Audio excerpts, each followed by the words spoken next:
የምንከተለው ስሜታችን ነው ወይስ ሐሳባችንን? ኦር የምንከተለው ልባችን ነው ወይስ አእምሯችንን ነው? ይህንን ብናስብበት ደስ ይለኛል። ለምን ትንሽ ነገር ብናስተካከል ብዙ ለውጦችን ስለምናመጣ። ለምሳሌ ልዩነቱ ምንድነው? የተወሰነ ልዩነቱን ብናየው ለመወሰን አንድ ነገር ለማድረግ ይቀለናል። ምክንያቱም ልዩነቱን ካላወቅነው ስለሚያስቸግረን። ስሜታችን ስንል ሞር የሚሰማንን ነገር ሊሆን ይችላል። ልባችንን እያልን እንገልጸዋለን። ልብ የወደደውን እንላለን ስንገልጸው አንዳንድ ጊዜና ለምሳሌ ስሜታችን ወይም ደግሞ ልባችን የወደደው ብለን ስንገልጸው ለምሳሌ በጣም የምንወደው ነገር ሊኖር ይችላል። ያ የምንወደው ነገር ነሰሰርሊ ግን ስናስበው ለኛ የማይሆን ሊሆን ይችላል። ከዛ ደግሞ ሐሳባችንን ስንል ደግሞ ሞር ኦፍ ወደ አእምሮአችን ለማለት ነው። አእምሮአችን ደግሞ የሚያስበው እሱ ስለሆነ ስለዚህ አእምሮአችን የምንለው ደግሞ አንድ ነገር ለምሳሌ መግዛት የምንችለው ነገር አለ፣ ግን ደግሞ በምንፈልገው ልክ ላንወደው እንችላለን። ስለዚህ ሁለት ነገር አለ። ትክክለኛ ሐሳብ አለ፣ ስሜት አለ፣ አእምሮ አለ፣ ልብ አለ።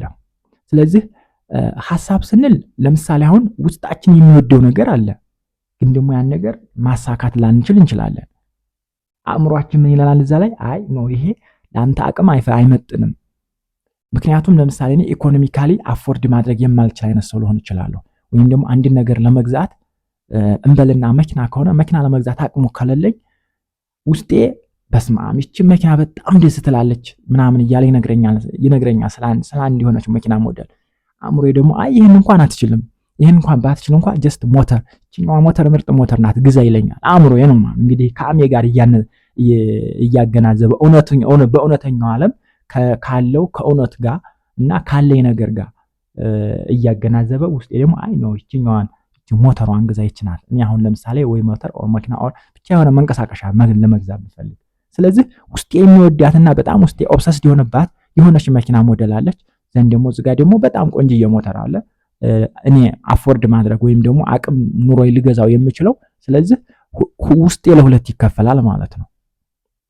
ስለዚህ የትኛው ነው የምናደርገው? ስለዚህ ዙሮ አንድ እውነት አለ። ምን ልንወድ እንችላለን? ምን አንድ ነገር እስከምንወድ ድረስ ልንወደው እንችላለን። ያን ነገር ልናገኘው ካልቻልን ልናደርገው ካልቻልን ትርፉ ህልም መሆን ነው አይደለ? ስለዚህ ልባችን የወደደውን ነገር ሁሉ ማግኘት እንችላለን? አንችልም፣ ማድረግም አንችልም። ለዛ ነው ብዙ ጊዜ አንዳንድ ጊዜ አሜሪካ ካልሄድን ውጭ ሀገር ካልሄድን ኦር ምናምን ይሉና አንዳንድ ሰዎች ያ ነገር ሳይሳካላቸው ሲቀር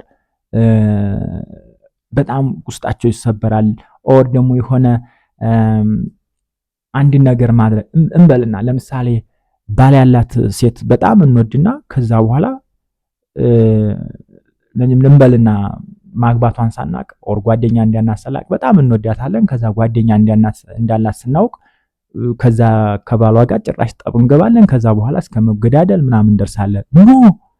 ራሳችንን ይሄ ስሜት አንዳንዴ ስሜትን መከተል ጉዳቱም ነው። ይሄ ነው ማለት ስሜት የሆነ ነገር እንደ ህፃን ልጅ ነው። ህፃን ልጅ የሰው ነው የራሴ ነው አይልም፣ መለየት አይችልም። ዝም ብሎ ብቻ አምጡ ነው ሁሉን ነገር የኔ ላድርግ ነው የሚለው። ነገር ግን አእምሯችን ግን በእውነተኛው ያለውን ከሁኔታው ጋር ከሲቹዌሽን ጋር አመዛዝኖ ነው ይሄኛው ይጠቅምሃል የሚጠቅመኝን ነገር ነው የሚነግረኝ። ስለዚህ አይ ኖ አእምሮዬ ግን ነው እቺ እኮ ትዳር አላት አታስፈልግም፣ ስለዚህ ላንተ የሆነች ሌላ ሴት አለኝ ሊለኝ ይችላል ማለት ነው። ኦር ደግሞ ኖ ይችኛዋ መኪና ላንተ አትሆንም፣ ስለዚህ ይሄኛው ምርጥ ሞተር ነው ይሄ ላንተ ለአመት ጥሩ ነው መንገድ ለምታስበው አላባ ይሆናል ምናምን ብሎ ይነግረኛል ማለት ነው። ስለዚህ አእምሯችን ሐሳባችን የሚነግረን የሚያስፈልገንንና የሚጠቅመንን ነገር ነው። ስለዚህ እንደበሰለ ሰው የምናደርገው የአእምሯችን ነው። ግን እንዳልበሰለ ሰውና እንደገና በማደግ ላይ እንዳለው ወጣት ግን ብዙ ጊዜ የስሜታችንን ብቻ ካላደረግነው ብለን ልንሞት እንችላለን። ዞሮ ግን ምንድነው ስሜት ብዙ ጊዜ የራሱ የሆነ ቦታዎች አሉት። ለምሳሌ